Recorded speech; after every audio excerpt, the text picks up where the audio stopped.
I'm out and about getting some wind therapy. I was just going through a nice about an hour and a half ride, and these guys, I'm over by the river now. There's a little restaurant behind me. I don't know the name, I'll find out later. And then these bikes merged onto the road in front of me. Those two bikes over there, fellow boxers. Let's go check them out. All right, friends, we're here with Hugo. This is one of the gentlemen that I was behind and following over to this place. I've got to get the, what is this place called? Ski Shores, I think. Also my first time here. Okay, It I'll looks find really out. nice. Yeah, I gotta figure out the name later. Yeah. Anyway, so these are the two bikes they're on, the BMW R18 and a R1200. So which one were you riding? I was riding the 1200. Okay. So let's start with that one first then. What year is that? It is 98. We actually bought this one here also in Austin. It was barely used. It had like 400 miles on it. Uh-huh. We bought it in 2021, so it was like if it Where was did brand new. you bought it at the dealership here? Or? No. We found the guy. Oh, guy selling it. I think we found him on Craigslist or Facebook Market. Oh, okay. His father passed away, and it was his father's, and he just didn't use it anymore. Okay, so it's a shaft drive as well. Yeah.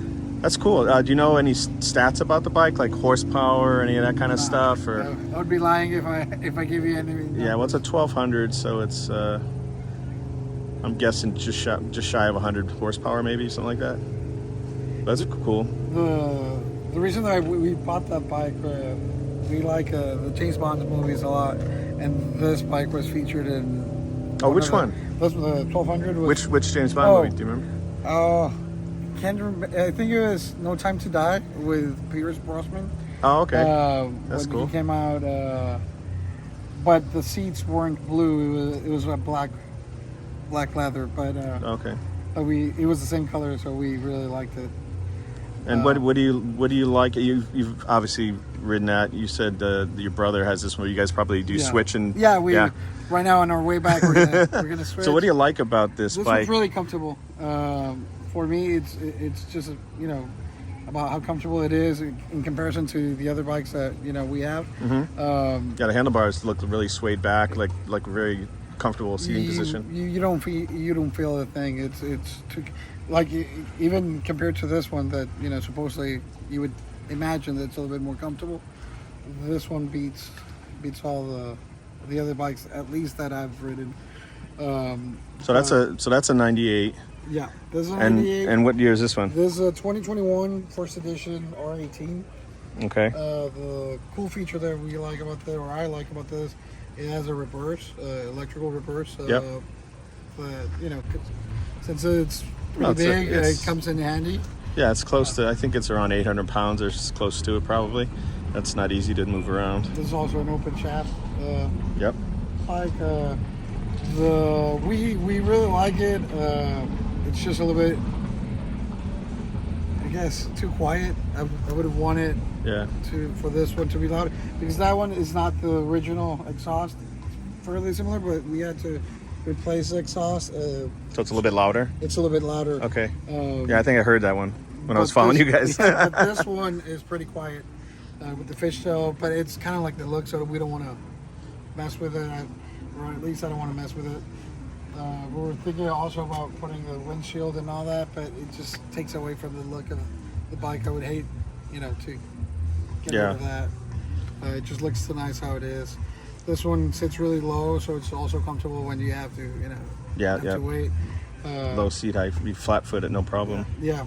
So you're about same height as me, probably, with 5'8", something like that. Yeah. 5'8", okay. Yeah. So this one's pretty comfortable for that reason, but that one for a passenger and all that, it's really comfortable for a long ride. You can pull up the back seat on the R1200, so it's a little bit more comfortable than riding by itself. The bad thing on this one, it doesn't tell you if you have gas or not, so you have to really be checking it. Oh yeah. So that's the only thing that I don't like. And did you get there's two main things that most people complained about this when it came out. One was the foot peg position adjacent to the cylinder head. So people that had bigger feet were having trouble like hitting their shin and trying to find the shifter on the other side. I test rode the R18B. Okay. With the big windshield and the big TFT screen, and I left the parking lot, and for the first like minute of riding, I was searching for the shifter with my foot, and you can't see it because the cylinder head's in the way. But once I found it, then like your muscle memory kicks in, and you just find it. And the other one was well, there's two other things. One was because the cylinder heads are there, that you can't put forward controls on it like a Harley. You can't put the control shifters out here. You can lay your legs across the top. And then the last one was what you already touched on, was the sound. It doesn't sound like a Harley. It doesn't sound like any, like an Indian or any other V-twin cruiser. You really have to get some different aggressive pipes on it to give it a better sound. Right now, and also we didn't want to put anything that was not BMW or that it came out. Right now, you have more options for accessories, but I don't think, even though I would want for the bike to sound better, I don't think I would replace it just because it's the the original look. Sure. The other thing that I don't like, the racing pegs hit when you're Oh, you scrape? Yeah. Okay. They'll scrape on tight turns. And they have indicators on them, yeah. So they have a little nub thing there. But other than that, the bike is great. It just works how it should. Yeah, it looks kind of like the way it is now. Mine, not looking at the engine though, it looks kind of like a Fat Boy. The Arnold had in Terminator. It's got the big beefy front forks and the clean front end there. I think the BMW, in an attempt to make a kind of like an American looking bike, they nailed it a little bit better than the R1200. I know that the R1200, when it first came out, it had a lot of has some issues. Yeah, well, issues with people not liking it because trying to imitate the American look. But and does this have? I know you got to go over with your brother and get some food. But does this have ride modes like the other, like the? Yeah. Okay, yeah, because the Bagger had it too. Rock and roll or something. Exactly. Yeah. Okay, that's cool. But yeah. And then you mentioned before you guys have other bikes. What do you got? We have a R90, 76 R90 by itself. We have another R90 with a sidecar. Oh, cool. That's nice. Yeah, it looks pretty nice. An R80. Also, we have an R60, a 61 R60. What else? Triumph Street Scrambler. Oh, okay, so a little bit other bikes other than just BMWs. Yeah, that's the only one. Oh, and we used to have a Ducati Monster, but it was a little bit too comfortable for yeah, it's good for a 30-minute ride or something. But yeah, no, this is just as comfortable as it gets. We just really like BMWs, and they're reliable.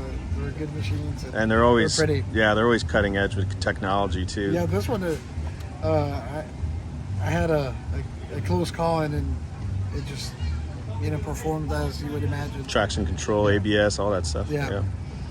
All right, well, very cool. I'll let you get to it. It was very nice to meet you, and you and your brother visiting the Austin area. You guys are you're living I live in San Antonio, but okay. We're originally from Mexico. Okay, cool. All right, thanks a lot. Thanks a bunch, man.